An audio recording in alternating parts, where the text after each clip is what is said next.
Well, welcome my fellow drifter maniacs to Richie's easy guide to gaining speed from your RC car. That's because speed is generally regarded as the pinnacle of RC performance, that never-ending desire to leave those behind you in the dust from your wake. It becomes highly addictive. Every time I go out, somebody asks me, how fast does that go, mister? That's what everyone wants to know, and it builds and builds and builds. We want to inspire those people that watch as your car blasts down the street past them, going like a bat out of hell. Everybody wants to be a person like that that's driving a super fast car. So how do you make your RC go faster? Well, in this guide, hopefully you will be pleasantly surprised as to just how easy it is, and in some cases just how cheap it is to make your RC car go much faster. So let's get started, and hopefully this guide is going to send you down the right path to gaining extra speed. Well, first of all, let's start off with the basics, and by the basics I mean gearing. Simply by changing the gearing on your car, you can dramatically improve or decrease the top speed of your car. Gearing is the absolute starting point of any quest for more speed or more acceleration. But when it comes to gearing choice, that's going to be down to your personal preference. Where do you want the power? Do you want it at the bottom end so you can accelerate like hell and out drag race your friends? Do you want it at the top end so you can pull away from them, leaving them in a trail of dust behind you?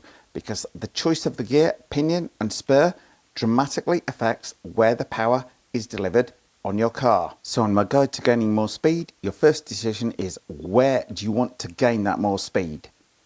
Do you want it at the bottom end so you can out accelerate your friend, or do you want it at the top end? Because your choice of pinion and spur will dramatically affect that. I'll take these Mod 1 gears out of the box to give you a demonstration on here. Small pinion gear, big spur gear. Okay, that is going to give great acceleration with that kind of ratio on here.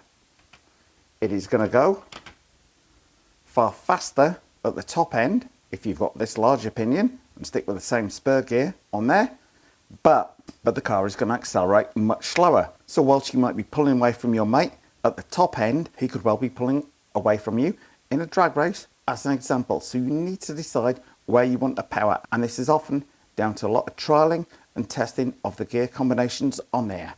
As you might gather, I've been through this process quite a bit.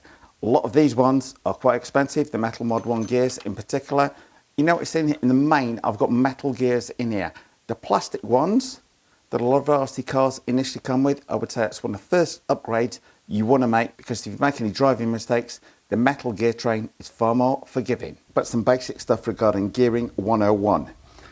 A larger spur gear is going to decrease the top speed.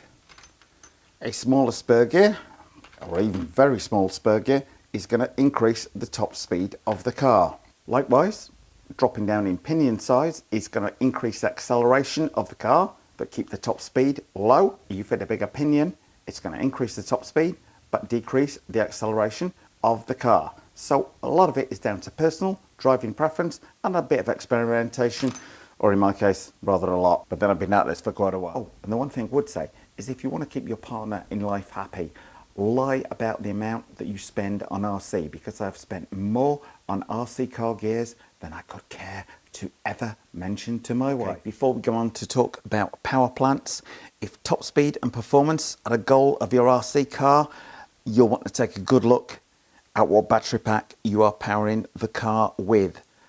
If you upgrade to a high performance battery pack, it is one of the best possible upgrades you can make to your car. A lot of people are afraid of this rating on here, the C rating of the battery.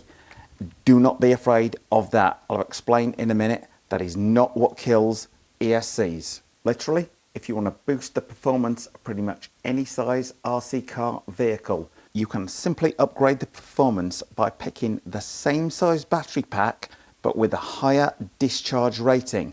As an example, if I had one here that was a 5000 milliamp 50C 6S pack, this 100C 6S pack would give the car more top end every single time on there. I'll explain a little bit more about the C rating in a second, because it is important. A lot of people are afraid about the C rating.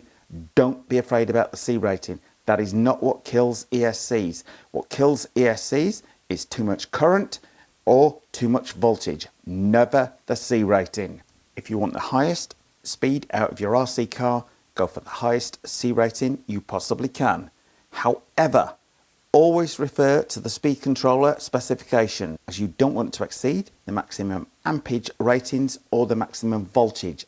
That is what kills ESCs, not the C rating. In fact, on some of the Armour cars, it actually says to have a battery of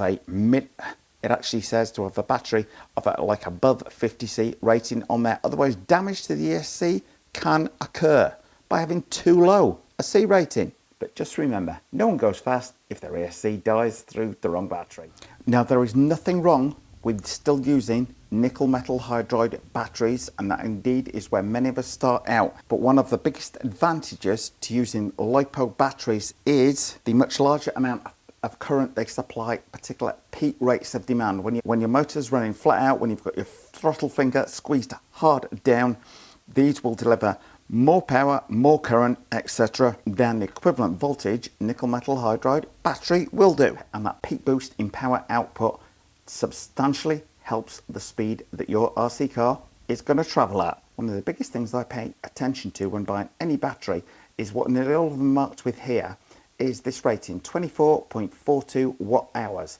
The higher the watt hour that the battery gives, the more power the thing is going to give out. Simple as that. And one advantage of LiPo batteries is you can get them in a huge range of different sizes to fit pretty much any vehicle that you want, where nickel metal hydride cells tend to be in either 7-cell like this, 8-cell pack, 6-cell pack, very limited because the size of the cells are physically the same when putting these packs together.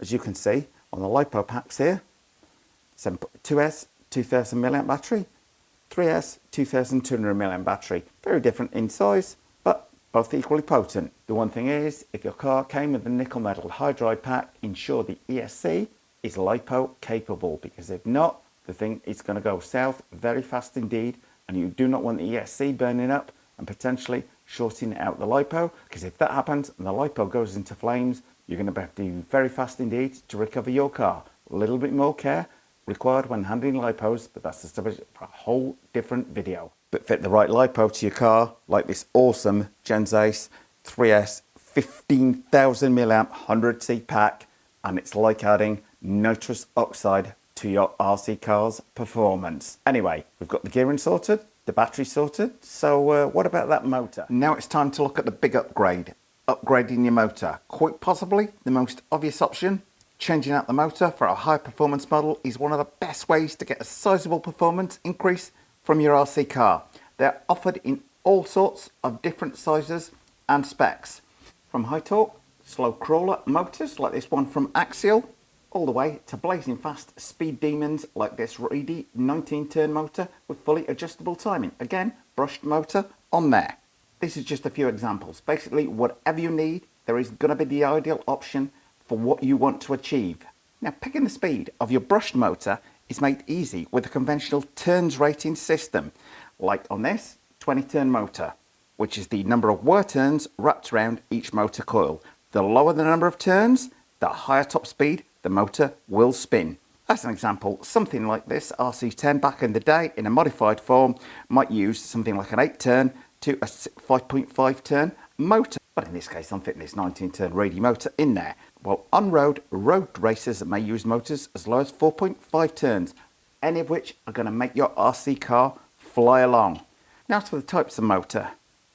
We have a choice between brushed or brushless. Well, these brushed options, while still older, provide huge bang for your buck. They're still widely available, and there's still some very high-speed options out there, and they're generally in the 10 to 12 turn range, but you can get ones down at 4.5, 5 turns, which can output huge speed, so don't completely rule them out. As you do have to bear in mind, if you change to brushless, you're also going to have to swap out the ESC, switch over to LiPos, and that's quite possibly going to mean buying a LiPo battery charger as well. So there's a little bit more expense involved in going brushless, other than just the simple upgrade of the motor itself. And I would just say, no, you cannot fit a brushless motor to a brushed ESC. 2 wires, 3 wires. But if you're looking for the best of the best in terms of performance, you really want to be looking at brushless options. Brushless motors can output a good deal of low-end torque and some serious top speeds. Case in question here, This is a Castle brushless motor, 2280 kV. This is their crawler edition one. So you can fit this brushless motor to a crawler. Who would have thought of that? But this thing generates huge torque, gives you a huge amount of control, as it is sensored capable on here. So, but with brushless motors, the kV, the higher the kV, the faster you go, right, Rich? Well, yes and no. So as we can see, brushless motors also come in a variety of specifications, with top speed usually being donated by the kV rating. Typically, the kV rating is easy to follow. Higher numbers, like this Traxxas 3,500 kV motor, will represent higher potential RPM or higher top speed. Under the upside, fast brushless motors is they also tend to have a lot of low-end torque that allows you to further tune your gearing for top speed. So you can still get good speed off the line, but a high potential top speed. However, don't be afraid of going for a low kV motor, because this one will have probably a lot more torque, even though it's lower kV, than this one. And this Traxxas motor, well, it will take 3S. This Castle one, 2280 kV, will probably take 4S. So you can increase the number of revs on the thing, yet it's got more torque on there. So it's a balancing act in terms of the kVs of the motor versus the torque of the motor and how high a gear you can turn in order to go faster. At this point, you might gather there is going to be a bit of an issue between high kV and low kV motors. For one thing, a lower kV motor is more likely to take a higher LiPo voltage. So this Traxxas one is only good for 3S, but this Castle one will probably take 4S.